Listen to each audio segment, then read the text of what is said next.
Assalamualaikum warahmatullahi wabarakatuh. Kami dari kelompok 6 yang beranggotakan saya, Devi Arsita, Mainanda Dwi Nurhatmi, dan Ilma Yulkowin. Kami akan mempresentasikan tentang materi analisis korelasi. Yang pertama, saya akan menjelaskan tentang pengertian korelasi. Korelasi merupakan teknik analisis yang termasuk dalam salah satu teknik pengukuran asosiasi atau hubungan atau measures of association. Pengukuran asosiasi merupakan istilah umum yang mengacu pada sekelompok teknik dalam statistik bivariat yang digunakan untuk mengukur kekuatan hubungan antara dua variabel.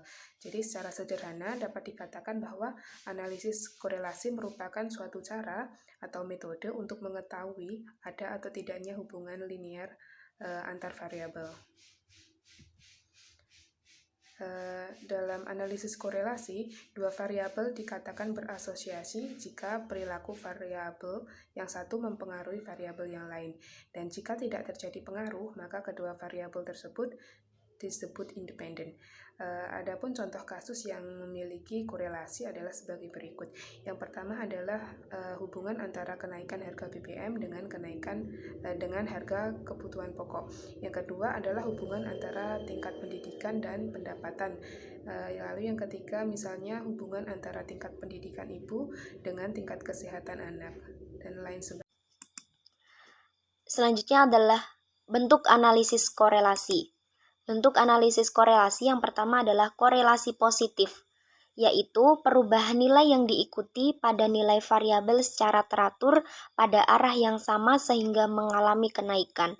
Bentuk korelasi ini juga diartikan sebagai perubahan nilai koefisien pada pasangan data dari variabel. Yang kedua adalah korelasi negatif. Korelasi negatif adalah perubahan nilai yang diikuti pada nilai variabel yang secara tertentu, tetapi memiliki arah yang berlawanan dengan kenaikan variabel yang tidak teratur. Yang ketiga adalah tidak ada korelasi.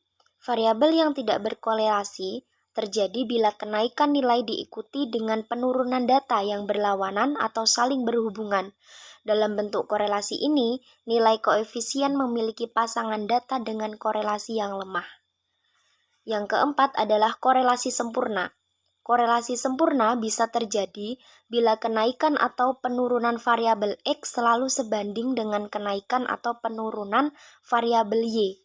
Umumnya, jumlah hubungan antara variabel bebas dan variabel tidak bebas bisa diukur dengan koefisien korelasinya.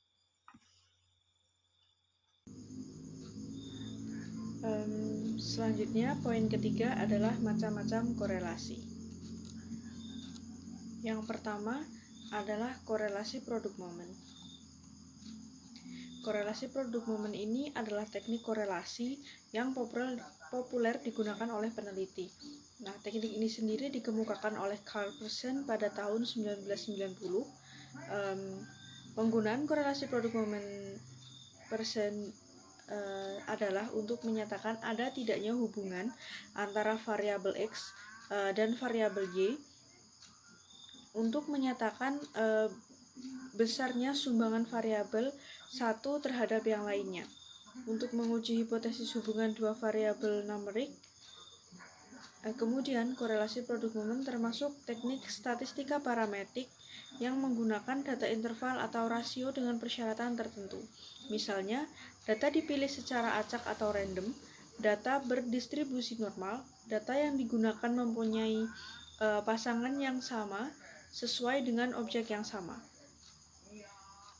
Kemudian, kalau salah satu persyaratan di atas tidak terpenuhi, maka analisis korelasi produk momen tidak dapat dilakukan. Apabila salah satu persyaratan tidak terpenuhi, maka analisis korelasi produk momen ini tidak dapat dilakukan. Kemudian, untuk mengetahui hubungan antara dua variabel dapat dilakukan dengan melakukan uji signifikasi. Dengan tahapan yaitu yang pertama adalah merumuskan hipotesis, yang kedua menentukan taraf signifikasi dan juga DF, kemudian melakukan statistik uji dengan rumus sebagai berikut.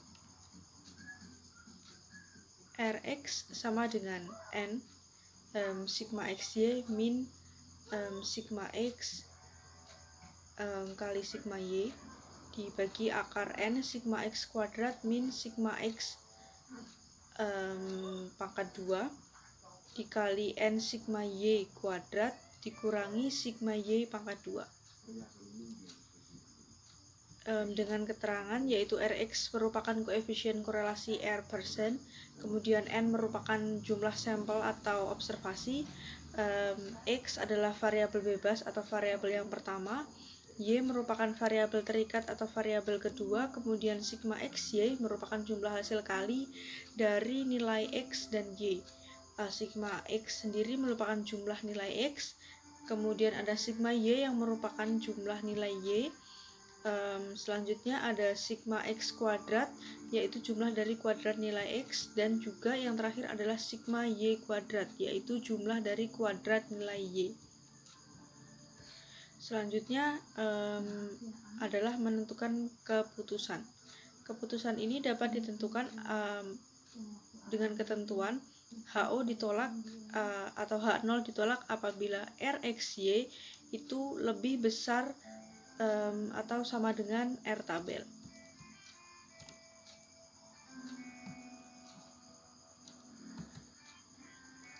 Kemudian secara umum korelasi dilambangkan dengan R, dengan nilai R tidak lebih dari harga min 1 kurang dari sama dengan R kurang dari sama dengan plus 1.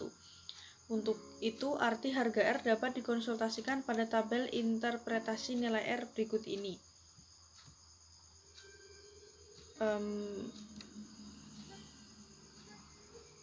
Interval koefisien 0,8 sampai dengan 1 itu tingkat hubungannya sangat kuat. Kemudian pada 0,6 sampai 0,799 itu kuat, 0,4 sampai 0,599 itu dinilai cukup kuat, kemudian 0,2 sampai 0,399 itu rendah, dan yang terakhir ada 0,000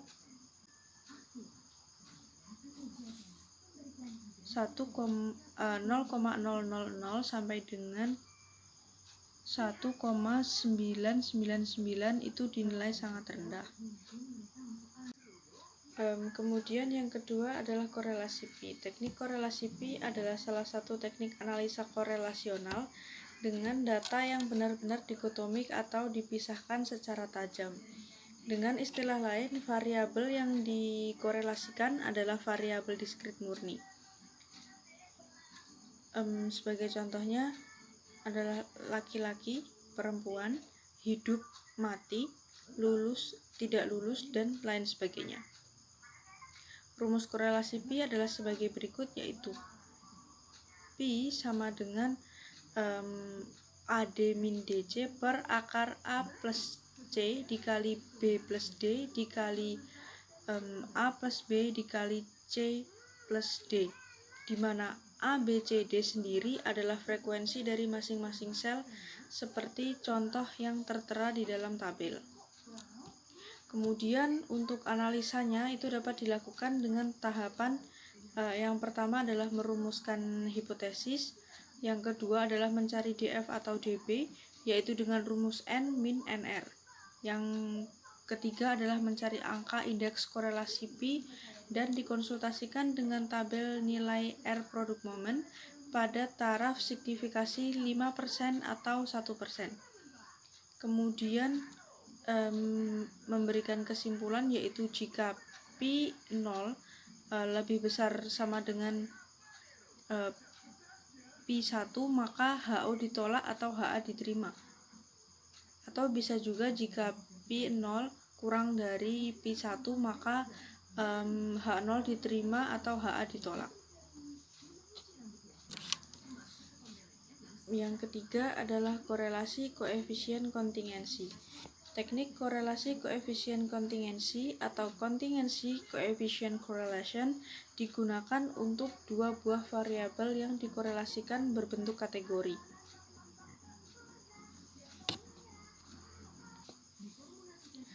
Misalnya tinggi cukup dan kurang, baik, cukup dan rendah, anak-anak, remaja, dan juga dewasa.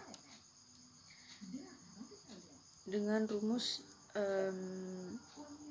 sebagai berikut, di mana C itu adalah angka indeks korelasi koefisien kontingensi, X kuadrat adalah angka indeks KI kuadrat, N sama dengan number of cases atau jumlah data yang diobservasi, kemudian F0 adalah frekuensi observasi, dan F1 adalah frekuensi teoretik yang didapatkan dari tabel berikut ini, di mana Rn itu merupakan jumlah R atau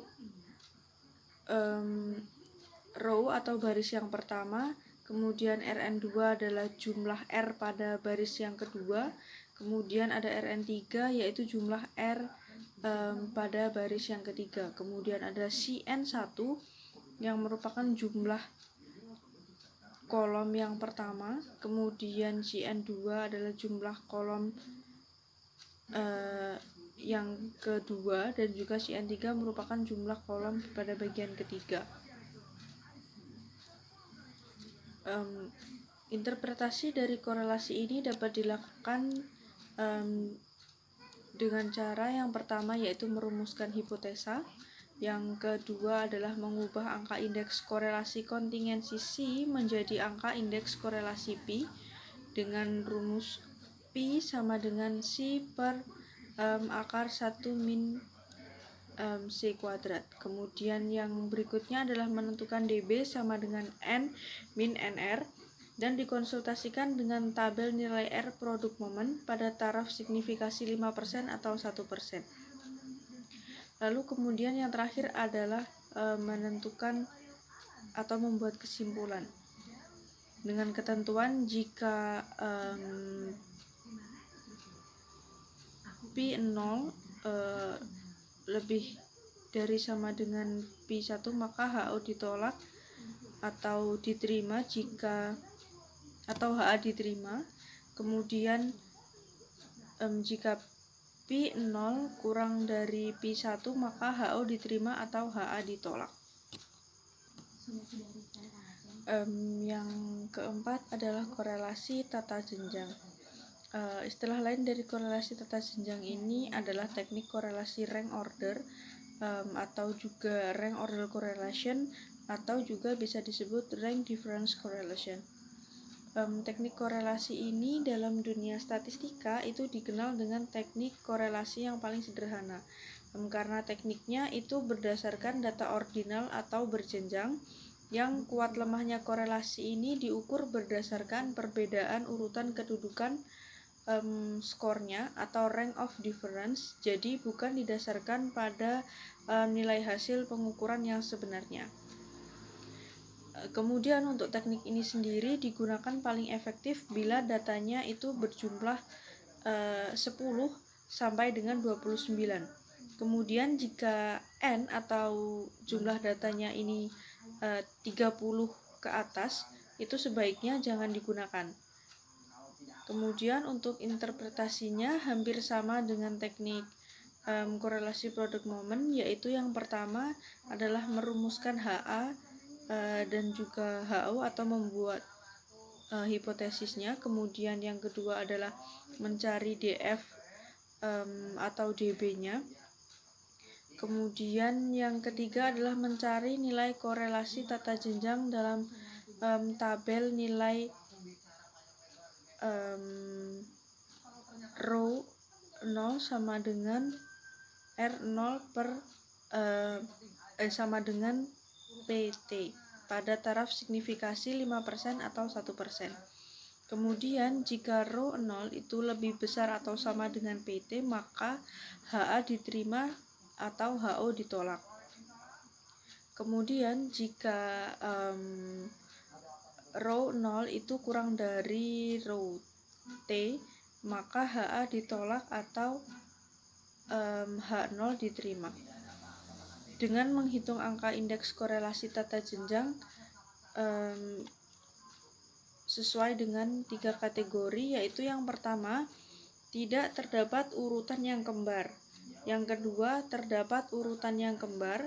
Kemudian yang ketiga adalah terdapat urutan yang kembar 2 atau lebih.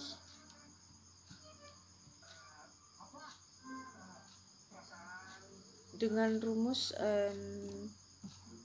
sesuai yang ada pada tabel dengan keterangan yaitu row 0 adalah angka indeks korelasi tata jenjangnya, kemudian angka 6 dan juga 1 dalam rumus itu adalah bilangan konstan, kemudian D itu adalah difference, yaitu perbedaan antara urutan nilai pada variabel pertama R1 dan urutan nilai kedua atau R2. Kemudian N di situ adalah number of cases, jadi dalam hal ini ada banyaknya pasangan yang sedang mencari korelasinya. Selanjutnya adalah manfaat korelasi. Yang pertama adalah dengan mempelajari korelasi, kita dapat menentukan adanya hubungan serta besarnya hubungan antara variabel dapat diketahui karena koefisien korelasi merupakan ukuran yang dapat menjelaskan besar kecilnya hubungan. Yang kedua, dengan mengetahui adanya hubungan, maka prediksi terhadap variabel lainnya dapat dilakukan dengan bantuan garis regresi. Mungkin itu saja presentasi dari kelompok kami. Ada kurang lebihnya kami mohon maaf yang sebesar-besarnya. Akhiran wassalamualaikum warahmatullahi wabarakatuh.